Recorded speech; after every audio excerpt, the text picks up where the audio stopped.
Hello everyone, welcome to I exam beast. My name is Kailash Tiwari, ex of Union Bank of India. बहुत अच्छे से आप लोग preparation करें ताकि अगले साल 2025 के अप्रैल के बाद से आपके नाम के साथ भी एएफओ लगा हो। ओके, और वो फोटो आप डीपी लगाएं, कुछ भी लगाएं, वो आपकी मर्जी है। बट उससे पहले ना इम्तिहान देना होता है। कुछ भी सक्सेस के लिए, कुछ भी पाने के लिए हम कहते हैं कड़ा इम्तिहान देना होता है, और वो इम्तिहान आईपीएस एएफओ का मेंस का है। प्रीलिम्स की बात आपको नहीं सोचनी है, नहीं करनी है, क्योंकि जो बीत गई सो बात गई। माना कि वो प्यारा था, है ना।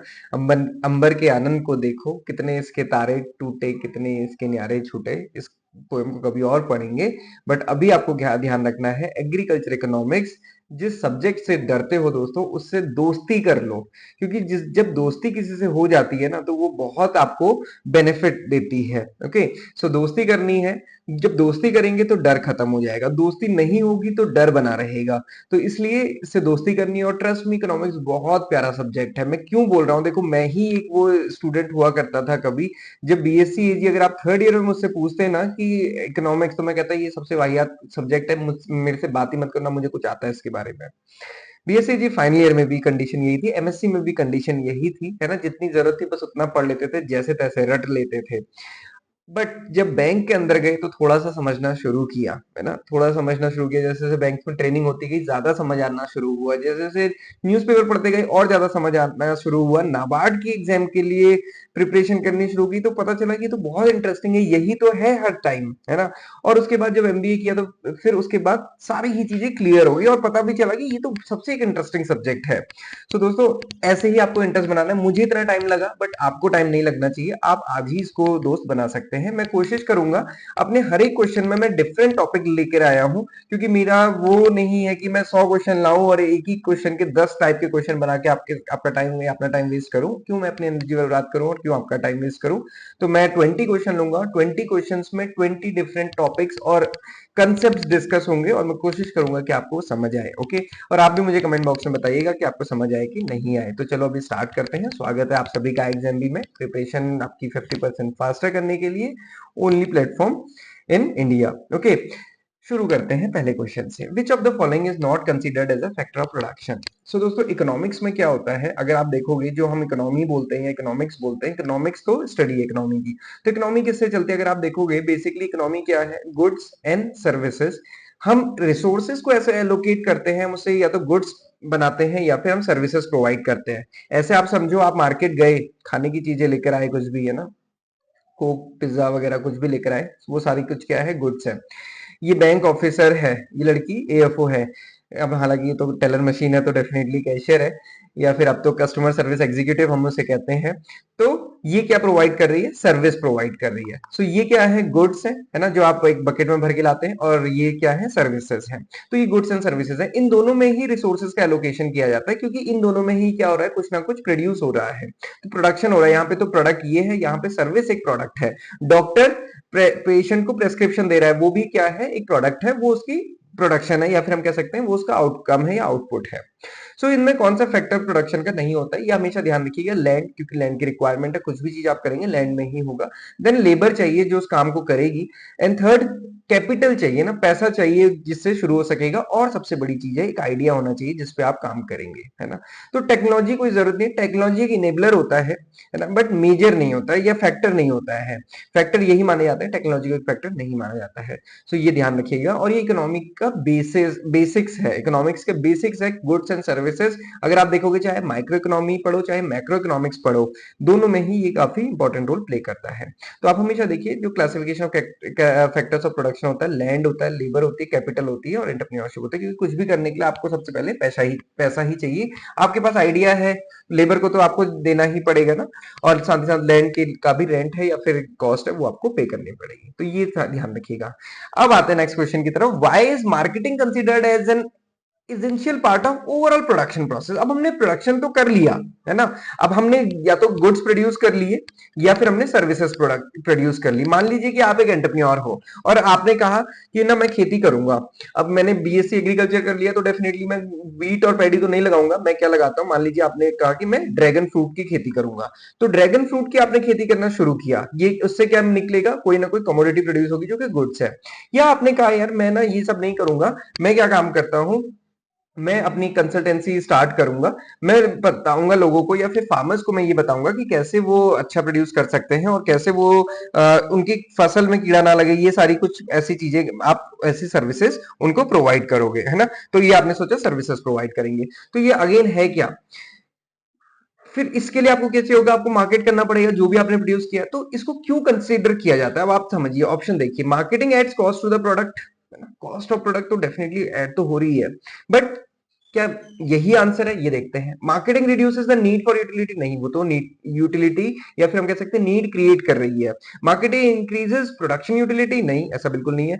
Marketing is unrelated to the production processes, production processes से तो हम कह सकते हैं कि बहुत रिलेशन नहीं है, बट ऐसा भी नहीं है कि बिल्कुल अनलिंक्ड है, क्योंकि जब मार्केटिंग होगी, डिमांड जनरेट होगी, तभी प्रोडक्शन होगा, तो रिलेशन तो है ना। क्योंकि प्रोडक्शन उतना ही होता है जितनी डिमांड होती है, डिमांड से ज्यादा प्रोडक्शन होगा तो फिर उसका कोई मतलब नहीं है। Marketing completes the production process by creating utility, yes this is the complete answer, कि मार्केटिंग क्या करती है, प्रोडक्शन प्रोसेस को कंप्लीट करती है बाय क्रिएटिंग यूटिलिटी। आपने मान लीजिए आप मार्केट में आपने समोसे की एक दुकान खोल ली, या फिर हमने कहा कि ड्रैगन फ्रूट, अब आपने ड्रैगन फ्रूट प्रोड्यूस तो कर लिया, अब आप बेचोगे कैसे उसको, है ना। तो आपको एक अवेयरनेस क्रिएट करनी पड़ेगी। तो मार्केटिंग से आप बताओगे भाई ड्रैगन फ्रूट है, ये एक्सोटिक फ्रूट है, इसकी ये फायदे, ये बेनिफिट है, तो लोग खरीदने आएंगे और आपकी यूटिलिटी मतलब उनकी रिक्वायरमेंट बनेगी और आपका प्रोड्यूस बिकेगा। तो ये इसे हम कहते हैं मार्केटिंग। सिंपल सी मैं बात कहूं, आप सभी कोचिंग इंस्टीट्यूट्स के वीडियोस वगैरह देखते हैं, हर कोई अपने वीडियो में आपने देखा होगा कि एक कोई ऑफर देगा, है ना कुछ ऑफर है आज के टाइम पे, सरप्राइजेस कुछ भी बोल के वो अपने जो भी कोर्स है उसका प्रमोशन करेंगे। तो वो बेसिकली क्या है, दैट इज अ मार्केटिंग। अगर कोई ये कहता है कि देखो मैं मार्केटिंग नहीं करता, दैट इज ऑल्सो मार्केटिंग, है ना, कि वो अपनी प्रोडक्शन प्रोसेस जो भी चीज उन्होंने प्रोड्यूस किया है उसकी यूटिलिटी क्रिएट कर रहा है, आपको बता रहे कि नहीं ये आपकी जरूरत है ना, आपको बताया जा रहा है कैसे भी, चाहे कैसे भी करके बताया जा रहा है। So that is a marketing. So वो प्रोडक्शन प्रोसेस को कंप्लीट करता है। आई होप समझ आया होगा, बताइएगा कमेंट बॉक्स में समझ आया कि नहीं आया। ओके, थर्ड है transfer of ownership is the example of which utility. ये तो सिंपल एक क्वेश्चन मैंने लिया, बट इसके पीछे कंसेप्ट बहुत बड़ा है। देखो क्या होता है, यूटिलिटी होती है, यूटिलिटी किसको हम कह रहे हैं, बार बार यहाँ भी हमने वर्ड देखा यूटिलिटी, यहाँ भी हम वर्ड हमने देखा यूटिलिटी। यूटिलिटी क्या है, बेसिकली नीड है, आपकी जरूरत है। वो क्रिएट भी हो सकती है, क्रिएट करी भी जा सकती है, और खुद से भी हो सकती है, जैसे भूख लगना है, अभी वो तो यूटिलिटी आपकी मतलब फूड की रिक्वायरमेंट आपकी है ही है ना। बट आपको जीन्स पहननी है, उसमें भी अगर मैं कहूँ कि ऐसी जीन्स पहननी है जिसमें थोड़ा सा जो फटी हुई है, आजकल जो फैशन है, आजकल तो पता नहीं अभी तो है कि नहीं है, तो वो क्या है, ब्रांडिंग के द्वारा या फिर हम कहते हैं एडवर्टीजमेंट के द्वारा यूटिलिटी क्रिएट की जा रही है, मतलब आपको बताया जाता है कि नहीं आपकी नेसेसिटी है ना, तो वो क्या है यूटिलिटी। अब वो जरूरत कैसे भी हो सकती है आपकी। अब यहाँ पे एक टाइप की बात की गई है, ऐसी चीजें जिसमें कि ओनरशिप का ट्रांसफर होता है, उसको हम किसका एग्जांपल बोलते हैं, time utility, place utility, possession, form, या फिर नन ऑफ द अबव। ये बहुत प्यारा कंसेप्ट है दोस्तों, सिंगल एग्जांपल से मैं आपको समझाऊंगा, वो भी टोमेटो के, क्योंकि टोमेटो एक ऐसी कमोडिटी है जो करोड़पति बना दे रही है और जो लोगों को पसीने भी छुड़ा दे रही है। कैसे, समझिए। फॉर्म यूटिलिटी, उसका आंसर क्या है वो भी हम देख लेंगे, आप ही बता देंगे। Change in form of good enhances it's utility, क्या मतलब है, फॉर्म आपने चेंज किया, मतलब देखो टोमेटो था, मान लीजिए जिस समय टोमेटो की बंपर क्रॉप हुई, जैसे इस बार नहीं हुई है, तो इस बार प्राइस बहुत हाई है। अगर ये बंपर क्रॉप हो जाती, जो इस बार सर्पेंटाइन लीफ माइनर का अटैक हुआ, अगर वो नहीं होता तो टोमेटो के प्राइस कम हो जाते। अब टोमेटो के प्राइस तो कम हो गए, बट सेम टाइम अगर उसका फॉर्म चेंज कर दे, टोमेटो का टोमेटो सॉस बना दे या केचप बना दे, तो उसकी क्या हो जाती है, वैल्यू इंक्रीज हो जाती है और फॉर्म चेंज हो जाता है। तो वो जो रॉ फॉर्म में था उससे वो प्रोसेस्ड फॉर्म में आ गया, तो ये क्या है, फॉर्म यूटिलिटी, है ना। टोमेटो की जो यूटिलिटी है, जो टोमेटो की यूटिलिटी, या फिर अगर हम कहें कि जो सॉस की यूटिलिटी, वो टमाटर पूरी नहीं कर सकता। अभी आप पिज्जा खाने जाएंगे, आपको सॉस ही चाहिए ना, उसके ऊपर ये तो नहीं कि टमाटर निचोड़ के रख देंगे आप, वो तो नहीं पॉसिबल है ना। या चाउमीन खाने गए हैं, उसके ऊपर टमाटर तो नहीं होगा, क्योंकि जो यूटिलिटी सॉस की, वो सॉस ही फुलफिल करेगा। तो ये क्या है, फॉर्म यूटिलिटी। अब दूसरा क्या, प्लेस यूटिलिटी। मान लीजिए आंध्र प्रदेश में टोमेटो का प्रोडक्शन ज्यादा होता है, अभी उत्तराखंड में गर्मियों में होता है, उत्तराखंड में सर्दियों में नहीं होता है, तो इसको हम ट्रांसपोर्टेशन के थ्रू उत्तराखंड में पहुंचा देंगे, है ना। तो हालांकि तो चलो आप ये कह सकते हो कि सर टोमेटो की तो जरूरत हर जगह होती है। सिंपल सा एग्जांपल लीजिए कोकोनट का, अभी कोकोनट के बिना किसी को कुछ फर्क पड़ नहीं रहा था, बट क्योंकि ट्रांसपोर्टेशन से हमने उसको उत्तराखंड या जम्मू कश्मीर में ही पहुंचा दिया, तो लोग उसको कंज्यूम कर रहे हैं। अब उनकी रिक्वायरमेंट बन गई, वो नहीं भी होता तो किसी को कोई फर्क नहीं पड़ रहा था, बट वो बन गई। तो ये क्या, प्लेस यूटिलिटी, हमने प्लेस चेंज करके उसकी यूटिलिटी क्रिएट कर दी। तीसरा है टाइम यूटिलिटी। सिंपल सी बात है, स्टोरेज, मैंने कहा कि सर्दियों में या फिर रबी सीजन में टोमेटो प्रोड्यूस हो रहा है, मैंने उसको स्टोर कर दिया, कोल्ड स्टोरेज में रख दिया, अब वो खरीफ में भी, मैं खरीफ सीजन के टाइम पे भी मैं इसको यूज कर पा रहा हूँ, this is time utility. Then a possession utility, जो आज मेरा है कल वो तेरा होगा, जो तेरा है वो मेरा होगा। This is kind of possession utility. Tomato farmer के पास जब तक था वो टोमेटो फार्मर का था, जैसे ही उसने वो ट्रेडर को दे दी, वो ट्रेडर की पोजेशन में आ गया। ट्रेडर ने कंज्यूमर को दे दी तो पोजेशन चेंज। तो this is based upon the possession. So ये पोजेशन यूटिलिटी, आई होप कि मैं आपको अगेन क्लियर कर पाया हूँ। फोर्थ में आते हैं question. The additional utility derived bye an individual by the consumption of one more unit of commodity. लालच आ जाता है ना, खाने कुछ भी जाते हैं, शाम को गोलगप्पे खाने गए, 6 गोलगप्पे दिए 10 रुपए के, मन करता है एक और दे देता है, ये है ना, अच्छा लगता है ना। कुछ भी कोशिश करके एक सूखा गोलगप्पा ऐसा कुछ मांगने की कोशिश करते हैं। नॉर्थ इंडियन समझ पाएंगे इस बात को। तो ये क्या है, ये क्या है एडिशनल यूटिलिटी। और ये क्या यूटिलिटी मतलब मेरी रिक्वायरमेंट है वो। तो मेरी एक एडिशनल यूटिलिटी डिराइव हो रही है by an individual by an consumption of one more unit. मेरे को एक और यूनिट खाने से और अच्छा लग रहा है। तो ये क्या है, टोटल यूटिलिटी नहीं, हम एक्स्ट्रा की बात कर रहे हैं। हम किसकी बात कर रहे हैं, एडिशनल की बात कर रहे हैं। अगर हम एडिशनल की बात नहीं करते, टोटल लिखा होता तो हम टोटल यूटिलिटी कहते हैं इसको।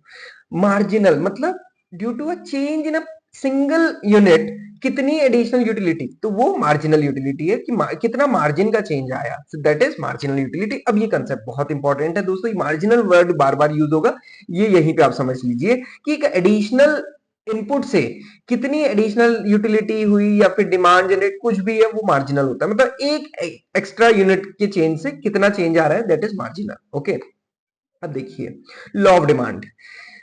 बीएससी एग्रीकल्चर के रिलेटेड जितने एग्जामिनेशन होते हैं वहां पे लॉ ऑफ डिमांड से क्वेश्चन पूछा जाता है ना। लास्ट टाइम भी पूछा गया। Law of demand show the relationship between the quantity demanded of commodity to its unit. क्या है वो पूछा, सिंपल, क्या रिलेशन है, ये रिश्ता क्या कहलाता है, किसके बीच में, commodity demanded of commodity to quantity demanded, sorry, law of demand show करता है रिलेशनशिप बिटवीन किसके, quantity demanded of a commodity to its unit. क्या यूनिट, क्या ये रिश्ता क्या कहलाता है, कौन सा रिश्ता, क्वांटिटी और प्राइस का। तो ये क्या है, अगर आप देखोगे लॉ ऑफ डिमांड क्या कहता है, demand is a function of price and quantity. तो डिमांड क्या, डिमांड जो है वो किसका फंक्शन है, प्राइस और क्वांटिटी का। कैसे ये फंक्शन है, इनवर्स फंक्शन है ना। तो हम ये कहते हैं कि प्राइस और क्वांटिटी का ये रिलेशन है। जितना प्राइस में इंक्रीज होगा क्वांटिटी डिमांडेड कम होगी। मेरे पास 1 रुपया था, 1 रुपए में मैं इतनी चीज खरीद लाया, कुछ 500 चीजें मिल गई, कुछ भी हो सकती है, सोच लीजिए आप। अब मेरे पास उस प्राइस जो 1 रुपए में 500 चीज मिल रही थी, अब वो उसकी प्राइस बढ़ गया, कितना हो गया, 2 रुपया हो गया। अब मैंने कहा यार तो ज्यादा रुपया देना पड़ेगा ना, तो मैंने कहा मैं कम क्वांटिटी खरीद लाता हूँ। मैंने एक और, उसका प्राइस और बढ़ गया, तो अब मेरे को और क्या होगा, मैं और कम खरीद पाऊंगा। एक और सिंपल एग्जांपल ले लीजिए, आपको सबसे अच्छी चीज क्या लगती है वो सोच लीजिए। मान लीजिए पिज्जा का एग्जांपल लेते हैं, है ना। पिज्जा का एग्जांपल लेते हैं, आपके पास एक दुकान थी, वहां पे आपको 100 रुपए में 10 पिज्जा मिल रहे थे, है ना। अभी 10 पिज्जा मिल रहे थे। अब वो आप अगले दिन भी गए 100 रुपए लेके, गर्लफ्रेंड को भी लेकर गए या दोस्तों को लेकर गए, अब वो दुकान बंद थी, अब वो 10 पिज्जा नहीं मिल रहे उसमें। अब एक दूसरी दुकान है, वहां पे 5 ही पिज्जा मिल रहे हैं। तो ये क्या हो गया, ये प्राइस बढ़ गया। तो उस आपके पास पैसे उतने ही थे, तो आपने क्या करा, कमोडिटी कम खरीदी, है ना। ये रिडक्शन दिख रहा है, यहाँ पे 10 कमोडिटी खरीदी, आप 5 कमोडिटी खरीदी। क्यों, क्योंकि प्राइस बढ़ गया। यहाँ पे ये 10 रुपए का था, यहाँ पे 20 रुपए का था। अब समझ लीजिए कि 30 रुपए का होगा तो आप 3 खरीद पाओगे, है ना। तो जैसे जैसे प्राइस इंक्रीज हो रहा है, क्वांटिटी डिमांडेड क्या हो रहा है, कम होता जा रहा है। क्यों, क्योंकि मेरे पास ये कंस्ट्रेंट है। कंस्ट्रेंट भी समझना बहुत जरूरी है। कंस्ट्रेंट अगर हम नहीं समझेंगे, अगर हम ये मान लेंगे कि मेरे पास अनलिमिटेड पैसे हैं, तो ये रिलेशन कभी बिल्ड नहीं हो पाएगा। और जिसके पास अनलिमिटेड पैसे होंगे तो फिर तो प्राइस को कभी देखेगा भी नहीं, है ना। वो क्योंकि फिर वो एक्सेप्शन में आ जाता है, वो कंस्ट्रेंट की जगह वो कहां चला जाता है, एक्सेप्शन में। तो ये थोड़ा समझना है। तो लॉ ऑफ डिमांड हमेशा समझिए कि प्राइस और क्वांटिटी डिमांडेड का इनवर्स रिलेशन होता है। इससे क्वेश्चन आता है घुमा घुमा के। तो यहाँ पे ये रिश्ता क्या कहलाता है, डिमांडेड और quantity demanded to its price. तो ये प्राइस और किसके बीच का रिलेशन है, क्वांटिटी और प्राइस के रिलेशन का रिलेशन है, किसका, डिमांड का। तो डिमांड किस पे डिपेंड करेगा, प्राइस और क्वांटिटी पे। Okay, according to the law of demand what is the relationship between price and quantity demanded. अब वो इसने एक्चुअली में पूछा कि रिश्ता क्या कहलाता है। तो ये क्या रिलेशन है, इनका कैसा रिलेशन है, अभी हमने देखा, इट इज इनवर्सली रिलेशन, है ना। इनवर्स रिलेशन है तो क्या है, इनवर्सली प्रोपोर्शनल। जितना प्राइस में इंक्रीज होगा उतनी क्वांटिटी डिमांडेड कम हो जाएगी। प्राइस में जितना जितना जितना प्राइस कम होगा उतनी क्वांटिटी डिमांडेड ज्यादा हो जाएगी। एक चीज बढ़ेगी तो दूसरी चीज घटेगी, ये आप समझ लीजिए। ओके, देखो लॉ ऑफ डिमांड क्या है, price of any product increases demand will fall. Simple सी बात है, महंगाई बढ़ेगी, आपकी जरूरत कम हो जाएगी, है ना? क्यों? क्योंकि आपकी तो जो पेइंग कैपेसिटी है वो लिमिटेड है, वो अनलिमिटेड नहीं है। When it's price decreases the demand will again increase in the market.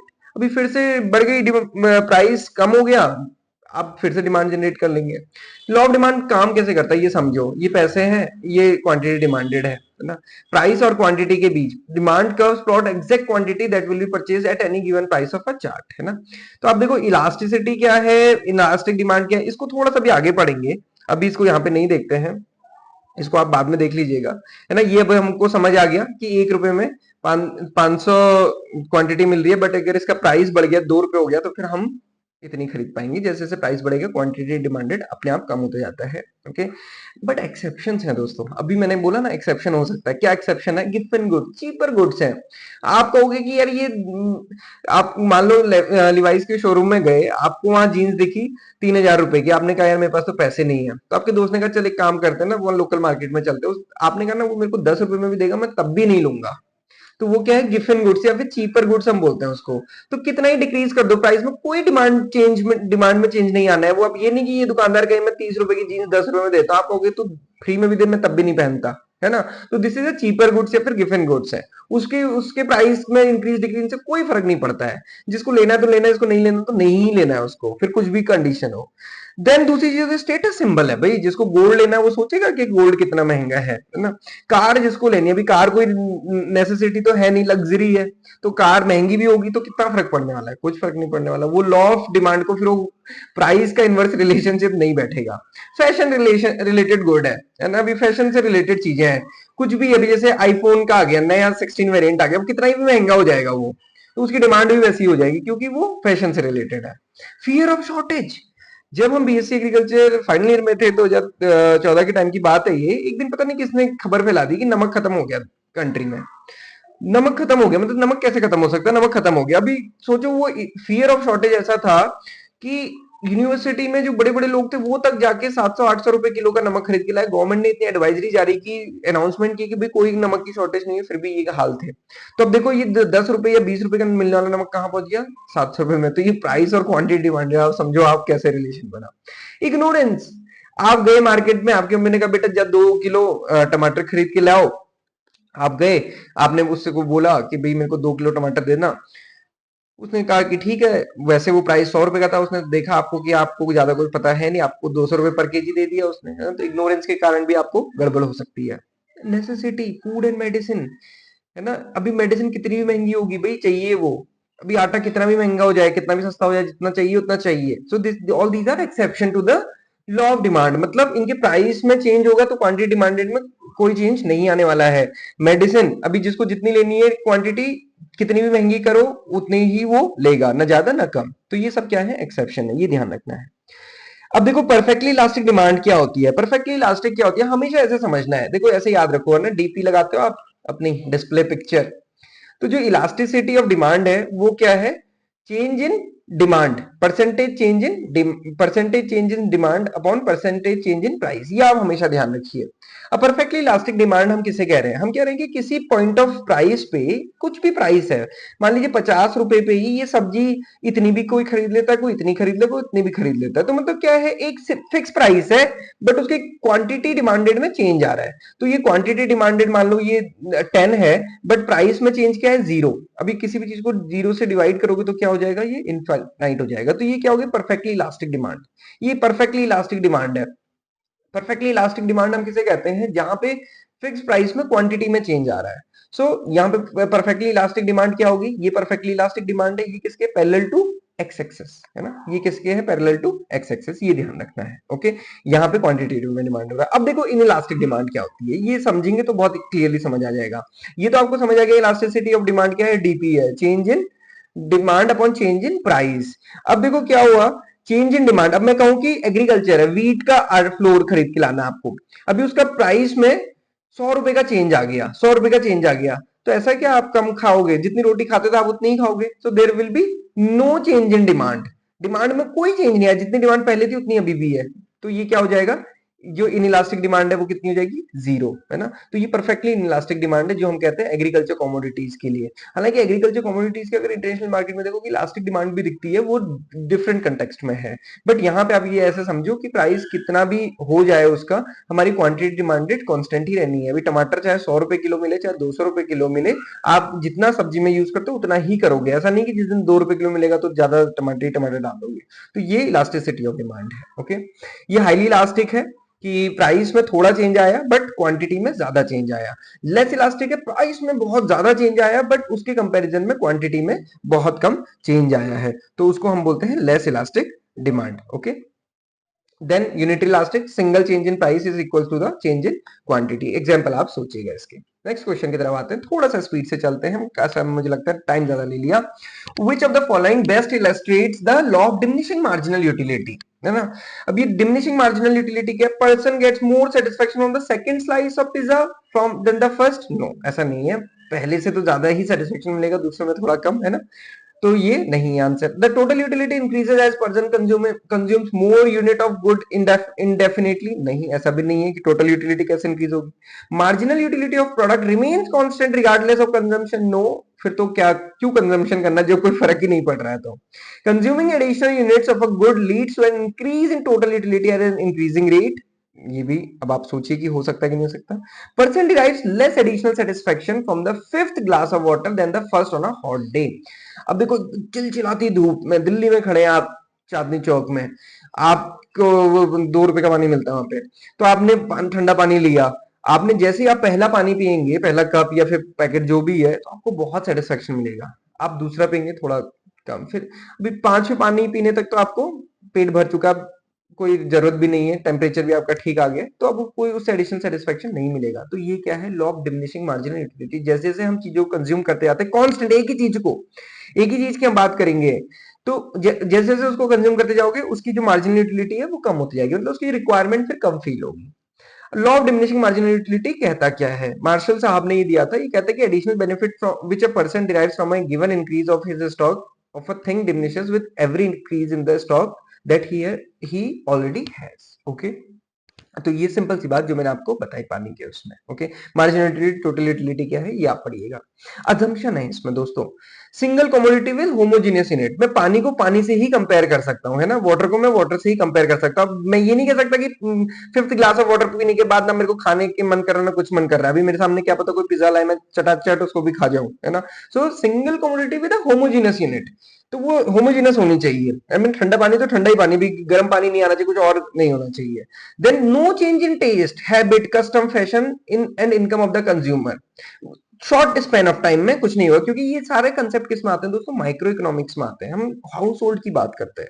Continuity in the consumption of commodity, है ना, prices of different unit of commodity of the substitute of commodity should remain the same. ये क्योंकि क्या होता है, अगर आप दूसरे कंटेक्स्ट में सोचो, पानी को छोड़ दो, पिज्जा के लिए सोचो, आप पिज्जा खाने गए, आपको मन कर रहा था 3 पिज्जा खाएंगे आज, है ना, क्योंकि इतनी भूख लगी थी, मन कर रहा तीसरा पिज्जा, 3 पिज्जा खाएंगे, पहला पिज्जा खाया, पेट भर गया, है ना, अब पेट भर गया, अब आपको मन नहीं कर रहा उसको खाने का, या चलो मानो आपने दूसरा भी खा लिया, बट हम किससे कंपेयर करेंगे, सिंगल कमोडिटी से। हो सकता है उसके बाद आपको गुलाब जामुन खाने का मन कर रहा हो, कोल्ड ड्रिंक पीने का मन कर रहा हो, है ना, तो ये नहीं कह सकते कि ये पिज्जा खाने से कोल्ड ड्रिंक की भी यूटिलिटी खत्म हो गई। हर एक कमोडिटी की अपनी अलग यूटिलिटी होती है। Okay, consumer should be economic man who acts rationally, है ना, इकोनॉमिक मैन होना चाहिए जो रैशनली करेगा, ऐसा नहीं कि बिल्कुल अंधाधुंध पैसा, पैसा ही पैसा है, कि कोई फर्क ही नहीं पड़ रहा। Good should be normal good, है ना, एबनॉर्मल गुड्स नहीं होने चाहिए, एबनॉर्मल गुड्स की कैटेगरी डिफरेंट होती है। तो ये होती है मार्जिनल यूटिलिटी। टोटल यूटिलिटी ज्यादा भी हो सकती है, मार्जिनल यूटिलिटी धीरे धीरे कम होती है, वो भी आगे हम थोड़ा सा डिस्कस करेंगे। Okay, law of equi marginal utility पे आ जाते हैं।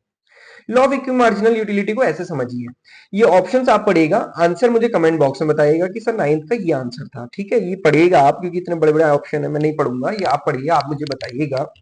मेरे पास 100 रुपए है, मेरी जरूरत है क्या, फल की, मेरे को फ्रूट्स खाने हैं भाई, मेरे को थोड़े अपनी हेल्थ अच्छी बनानी है, तो मेरे को फ्रूट्स खाने हैं, मेरे पास 100 रुपए, मेरे को 100 रुपए की ही यूटिलिटी क्रिएट करनी है, ये इतनी यूटिलिटी है मेरी। और वो मैं ये कह सकता हूँ कि 100 रुपए में मान लीजिए 2 डजन ऑफ बनेना आ रहे हैं, तो उतनी ही मेरी यूटिलिटी है ना। अब मान लो क्या हुआ कि मैंने देखा मार्केट में कि 80 रुपीज के जी, 80 रुपीज के जी एप्पल मिल रहे हैं। ओके, 80 रुपीज के जी एप्पल मिल रहे हैं, तो 80 रुपीज के जी एप्पल मिल रहे हैं और मेरे पास कितने, 100 रुपए, तो मैं क्या करूंगा, मैंने क्या किया, 80 रुपीज के एप्पल ले लिए प्लस 20 रुपीज के बनेना ले लिए, उससे भी मेरी यूटिलिटी कितनी है, जितनी पहले इससे यूटिलिटी थी, मान लीजिए 100 यूटिल है तो अभी वो भी 100 यूटिल है, मतलब मुझे सेटिस्फेक्शन तब भी इतना मिल रहा था उतना मिल रहा था। तो इसको हम बोलते हैं इक्वी मार्जिनल यूटिलिटी, कि दोनों की, मतलब मैंने भले ही एप्पल खरीद लिया बट मेरी मार्जिनल जो दोनों से मेरे को सेटिस्फेक्शन मिल रहा था वो अगेन कांस्टेंट है, उसमें कोई चेंज नहीं हुआ। पहले भी मतलब मैंने ये सोचा था कि मेरे को इतनी चीजें कंज्यूम करनी, अभी मेरा वही रेशनल आ रहा है। ओके, सो ये होता है इक्वी मार्जिनल यूटिलिटी। मतलब आप देखेंगे कंसेप्ट ऑफ ये क्या होता है, एक्सटेंड करता है concept of diminishing marginal utility को। कैसे करता है, consumer allocate expenditure between the commodity in a way that utility from the last Penney spent on each item is equal. तो इसको हम बोलते हैं इक्वी मार्जिनल यूटिलिटी। अब आता है प्रोडक्शन फंक्शन कर्व, ये बहुत इंपॉर्टेंट कंसेप्ट है, इसको हम समझेंगे। ये क्या क्वेश्चन है पूछा है, in the context of production function what कैरेक्टराइजेस the inflection point. Inflection point क्या होता है, अब आपको पता, आपने रटा है ये इन्फ्लेक्शन पॉइंट, कि inflection point is a point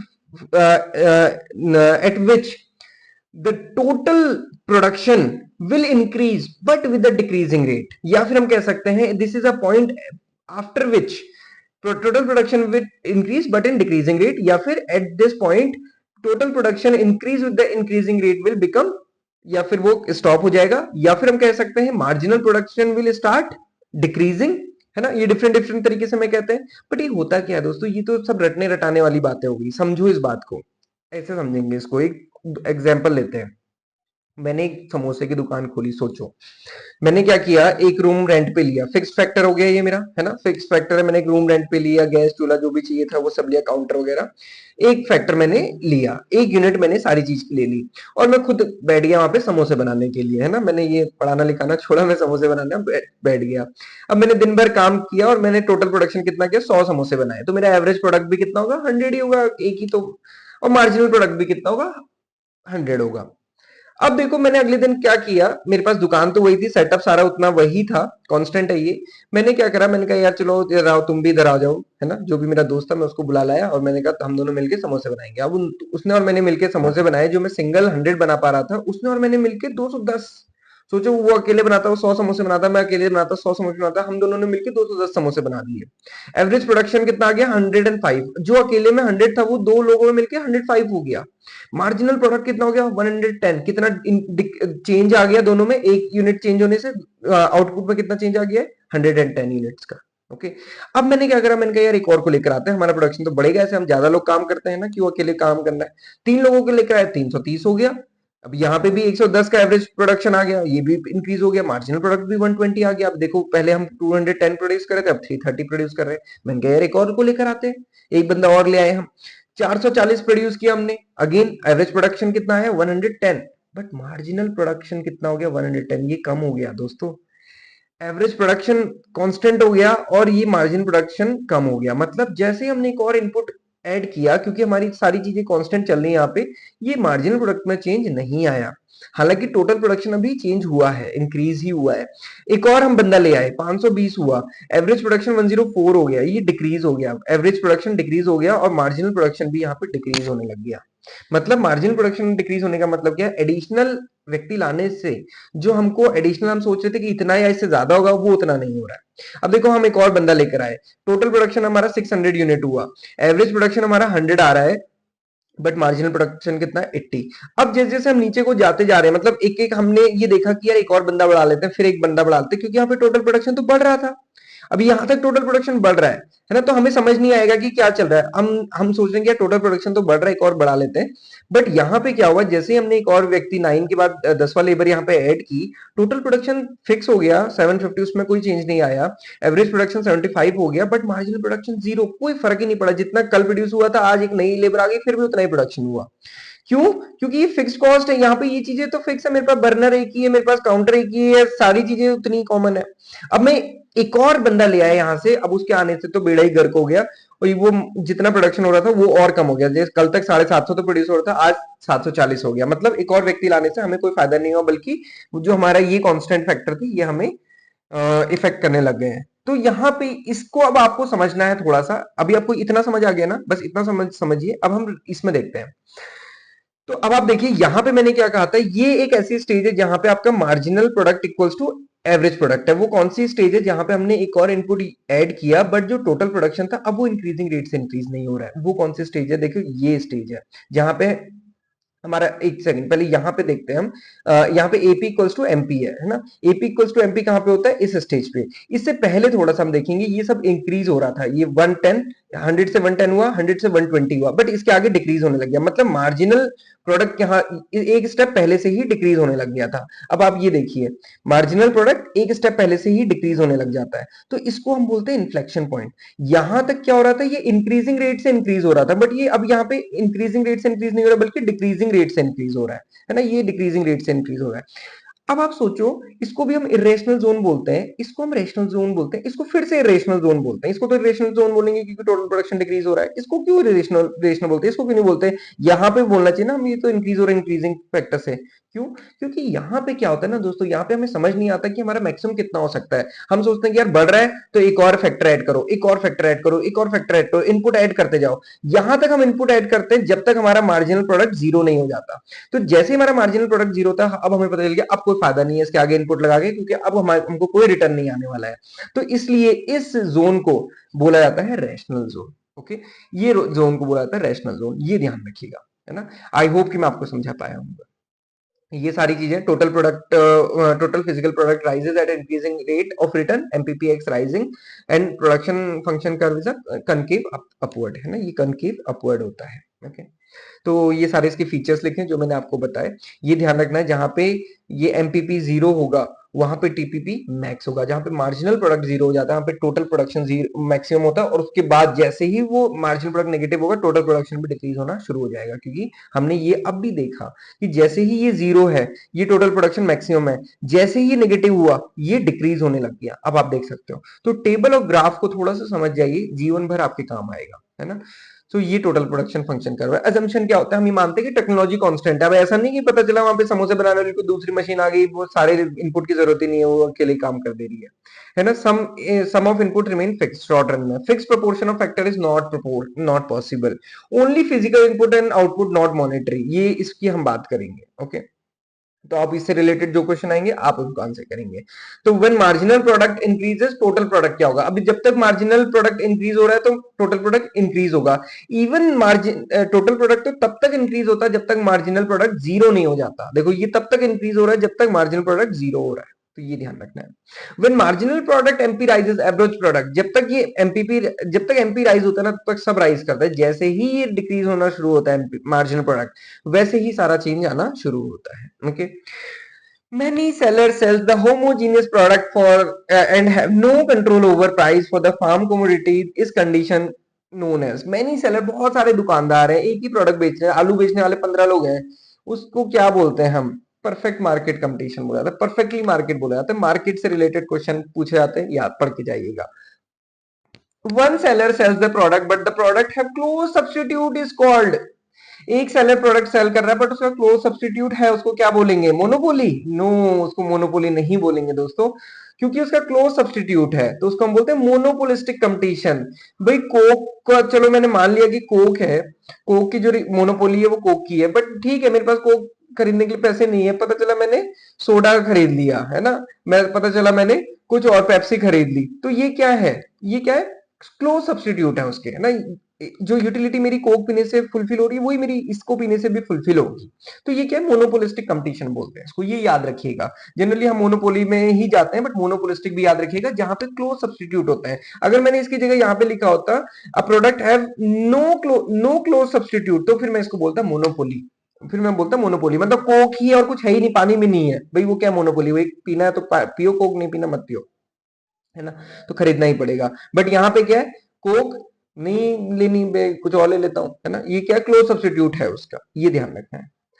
What is the probable impact of on supply when a technology breakthrough significantly reduces the time required to produce? अभी देखो मैं दिन भर समोसे बना रहा था 100, मैं एक मशीन लेकर आया समोसे बनाने वाली, अब वो आधे दिन में 1000 समोसे बना दे रही है, तो क्या होगा? सप्लाई बढ़ जाएगी।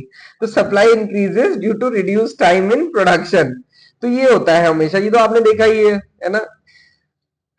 The demand good which the demand goods which are related with the demands for other goods is called।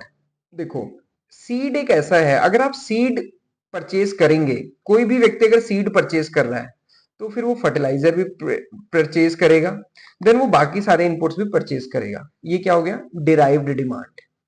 मैंने सीड ही परचेज नहीं करा तो मैं फर्टिलाइजर का क्या करने वाला हूँ? कुछ भी नहीं, है ना। तो these are known as a derived demand. Simple सी बात है। आप मोबाइल खरीदोगे, आपने मोबाइल खरीदा, आपको उसके साथ वायर दे दिया, अब आपको वो चार्जर खरीद के लाना है। This is a derived demand, है ना।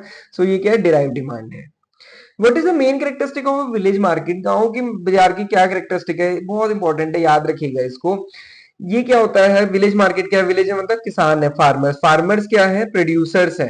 प्रोड्यूसर्स किसको बेच रहे हैं? जिसको भी बेच रहे हैं, ट्रेडर है या कुछ भी है, तो उसके बीच में ट्रांजेक्शन हो रही है। तो ये इसको हम क्या बोलते हैं? प्रोड्यूसर और ट्रेडर के बीच में ट्रांजेक्शन हो रही है, इसको प्राइमरी ट्रांजेक्शन बोला जाता है या फिर प्राइमरी ट्रेड बोला जाता है। अब एक और होता है सेकेंडरी ट्रेड। सेकेंडरी ट्रेड किसके बीच में होता है? ट्रेडर के या फिर सेकेंडरी ट्रेडर, होलसेलर, किसी के बीच में होगा तो उसको हम सेकेंडरी ट्रेड बोलेंगे, उसमें फार्मर इन्वॉल्व नहीं होता है, याद रखिएगा। Next question, under what conditions might the marketed surplus be more than the marketable surplus? मैं एक गरीब किसान हूं या मैं एक मार्जिनल किसान हूं या क्या बोल सकते हैं हम, स्मॉल फार्मर हूं मैं एक। मैंने 60 क्विंटल ऑफ वीट ग्रो किया, मेरे को अपने परिवार के लिए 2 क्विंटल की रिक्वायरमेंट थी, तो मेरे को कितना बेच सकता हूं मैं? 58 क्विंटल। ये मेरा क्या है? मार्केटेबल।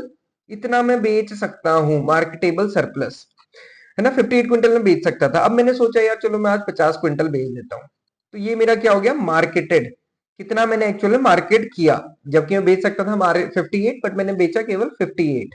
तो हमारा क्या है? मार्केटेबल सरप्लस हमारा ज्यादा है ना, मार्केटेड सरप्लस कम है। बट ये कह रहा है कि कौन सी ऐसी कंडीशन है जिसमें मार्केटेड सरप्लस मार्केटेबल से भी ज्यादा हो जाए? भाई मैंने ये 60 क्विंटल बेच दिया, मैंने कहा यार ये जब मेरे को खाना होगा ना तब मैं ले आऊंगा, अभी तो मेरे को पैसे चाहिए, मैं इसको पूरा बेच देता हूँ। ये कौन सी कंडीशन है? ये है डिस्ट्रेस्ड और फोर्स सेल, है ना। मैंने कहा यार ये मैं बाद में वीट खरीद लूंगा तो बाजार में फिर मिल जाएगा, अभी मैं पूरा का पूरा बेच देता हूँ, पैसे मुझे चाहिए। तो ये डिस्ट्रेस और फोर्स सेल है, ये याद रखिएगा। मार्केटेबल और सरप्लस और मार्केटेड सरप्लस में कनेक्शन याद रखिएगा, मैं आपको एग्जाम्पल के साथ बता दिया। दूसरी कंडीशन होती है जहां पे मेरा मार्केटेड सरप्लस इज लेस है। 600 क्विंटल, मैं बड़ा किसान हूं, मैंने 600 क्विंटल प्रोड्यूस किया, मेरी बड़ी फैमिली है, 10 क्विंटल मैंने अपने खाने के लिए रखा, मैं राक्षसों की तरह खाता हूँ। कितना बेच सकता हूं मैं? 590। ये मेरा क्या है? मार्केटेबल, है ना, मार्केटेबल सरप्लस। मैंने बेचा कितना? मैंने कहा 100 क्विंटल ही बेचेंगे, बाकी तब बेचेंगे जब प्राइस बढ़ जाएगा। तो ये क्या है? मार्केटेड। तो marketed surplus is less than marketable. तो ये क्या है? लार्ज फार्मर जो रिटेन कर सकते हैं सरप्लस को। तो ये वो कंडीशन है, ये याद रखिएगा। मैं हर बार बताता हूँ, देखो सीसीआई में भी क्वेश्चन पूछे गए थे, इससे लास्ट टाइम भी पूछे गए। ये क्वेश्चन ऐसे हैं जो आपसे पूछे ही जाएंगे, और इसमें हम एग्जाम में कंफ्यूज होते हैं, अभी कंफ्यूज नहीं होंगे, एग्जाम में होंगे। तो इसलिए सारे ऑप्शंस पढ़िए, हर चीज को खुद से रिवाइज कीजिए। Okay, last question of the day, in the marketing mix what does place refers to? Marketing mix होते हैं ना, 4P होते हैं। 4P क्या होते हैं? रिकॉल कीजिएगा। उसमें प्लेस का क्या मतलब है? तो प्लेस वो चीज है जहां पे आप अपने प्रोडक्ट को बेचेंगे। मार्केटिंग क्या है? यूटिलिटी क्रिएट करना, है ना, कि नीड क्रिएट करना, रिक्वायरमेंट बनाना।